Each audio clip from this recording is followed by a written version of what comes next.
ស៊ូដល់ប្រពន្ធពីរផែនដីគឺកំពូល Super President សហរដ្ឋមីនម៉ាលីប្រជាពុកម៉ែបងប្អូននៅក្នុងបន្ទប់ស៊ូទាំងអស់ដែលជាម្ចាស់អាជីវកម្មជាមួយនឹងក្រុមហ៊ុន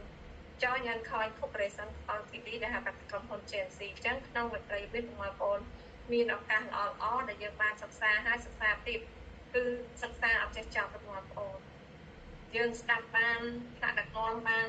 ចំណុចណាខ្លះយើងយកទៅអនុវត្តយើងមកទៅចែករំលែកក៏ដូចជាយើងចង់ដៃធ្វើចា៎អញ្ចឹង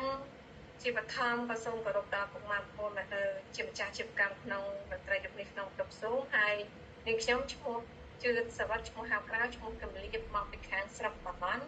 ខេត្តបាត់ដំបងហើយអ្នកដែលបានបើកឱកាសឲ្យរួមនឹងខ្ញុំស្គាល់ជាមួយនឹងក្រុមហ៊ុន JNC ដែលជាម្ចាស់មួយរូបមិនមែនជាពលកម្មករនៃស៊ីប្រាក់ខែของក្រុមហ៊ុនទេគឺជាម្ចាស់ដែលតាមចេញពីអ្នកដែលមានបញ្ហាសុខភាពដូចគ្នាហើយក៏បានខ្លាចជាម្ចាស់ជាមួយក្រុមហ៊ុន JNC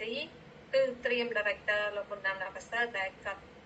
រូបលោកបានបើកឱកាសឲ្យរួមនឹងខ្ញុំស្គាល់ជាមួយនឹងក្រុមហ៊ុន JNC ហើយក៏នៅក្រោមខ្សែបណ្ដាញរបស់ប្រពន្ធពីរផែនដីនិងភរិយាដែលរូបលោកបានដឹកនាំក្រុមហ៊ុន JNC ចូលទៅដីកម្ពុជាមុនដំបូងគេគឺកំពូល Super President សហរដ្ឋមីនម៉ាលីផងដែរចា៎